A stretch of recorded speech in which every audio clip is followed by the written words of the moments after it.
CM Bhajanlal Sharma ने कहा कि हिंदी को बढ़ावा देना हम सभी की जिम्मेदारी है, क्योंकि ये हमारे मन की अभिव्यक्ति का स्वरूप है। हिंदी न केवल हमारी राजभाषा है, बल्कि हमारी सांस्कृतिक धरोहर और राष्ट्रीय एकता का प्रतीक भी है। हम सभी का कर्तव्य है कि हम हिंदी के प्रचार प्रसार के लिए हर संभव प्रयास करें, क्योंकि ये केवल एक संवैधानिक निर्देश ही नहीं, बल्कि एक राष्ट्रीय आवश्यकता भी है। मुख्यमंत्री भजनलाल शर्मा सोमवार को केंद्रीय गृह मंत्रालय के राजभाषा विभाग की ओर से जयपुर के सीतापुर स्थित जेसीसी में आयोजित मध्य, पश्चिम एवं उत्तरी क्षेत्रों के संयुक्त क्षेत्रीय राजभाषा सम्मेलन को संबोधित कर रहे थे। उन्होंने कहा कि हिंदी के सम्मान, प्रयोग और प्रसार में अपनी पूरी शक्ति और प्रतिबद्धता के साथ कार्य करते हुए हमें हर स्तर पर, हर क्षेत्र में इस प्रोत्साहित करना चाहिए। ये हमारी असल पहचान है। उन्होंने कहा कि हिंदी भारत की सामाजिक संस्कृति के सभी तत्वों की अभिव्यक्ति का माध्यम बन सकती है। मुख्यमंत्री भजनलाल ने आगे कहा कि केंद्रीय गृह मंत्री अमित शाह और गृह राज्य मंत्री नित्यानंद रॉय के नेतृत्व में गृह मंत्रालय ने देश की आंतरिक सुरक्षा और सामाजिक समरसता के क्षेत्र में अद्वितीय कार्य किए हैं। इनके नेतृत्व न केवल हमारी सुरक्षा व्यवस्था को सुदृढ़ किया है, बल्कि देश में आंतरिक सुरक्षा को लेकर अगाध विश्वास पैदा किया। मुख्यमंत्री ने कार्यक्रम में हिंदी के क्षेत्र में उल्लेखनीय काम करने वाले पुरस्कृत सभी संस्थानों और व्यक्तियों को बधाई देते हुए कहा कि इन सभी का योगदान हिंदी के प्रति हमारे लगाव को और भी मजबूत करता है। Bureau report, news 21।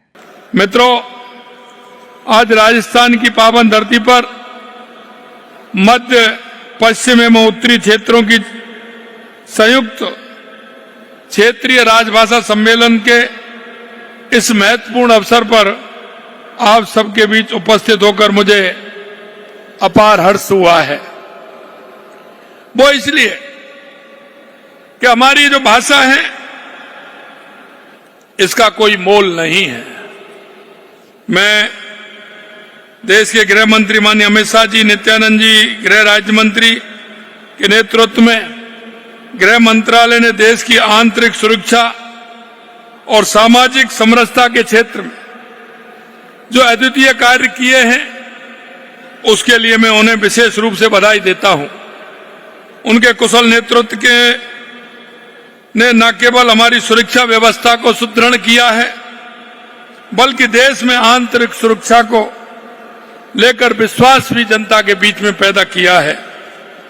क्षेत्रीय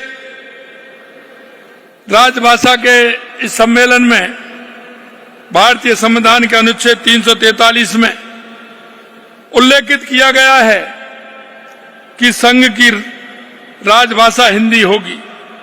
साथ ही अनुच्छेद 351 में हिंदी भाषा के प्रचार, प्रसार एवं विकास की बात कही गई है, ताकि हिंदी भारत की सामाजिक संस्कृति के सभी तत्वों की अभिव्यक्ति का माध्यम बन सके, क्योंकि यह ऐसी भाषा है कि सभी भाषाओं से इसका अटैचमेंट है।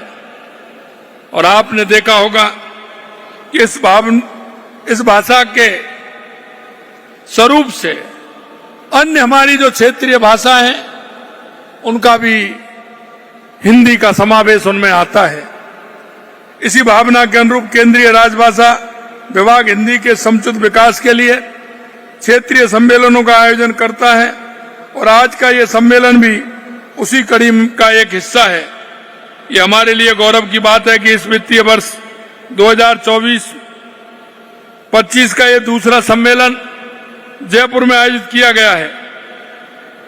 यह सम्मेलन हिंदी में कार्य करने को प्रोत्साहन देने और हिंदी के प्रयोग में आने वाली कठिनाइयों को दूर करने में अपनी अहम भूमिका निभा रहा है। आज के इस तकनीकी युग में जहां डिजिटल प्लेटफार्म का महत्व बढ़ता जा रहा है, हिंदी को इन तकनीकी क्षेत्रों में भी समाहित करना आज की आवश्यकता भी है। यह सराहनीय है कि इस सम्मेलन में कंप्यूटर पर हिंदी में कार्य करने की नवीनतम तरीकों और सुविधाओं के बारे में जानकारी प्रदान की जा रही है, ताकि हम डिजिटल दुनिया में भी हिंदी का प्रभावी उपयोग कर सके।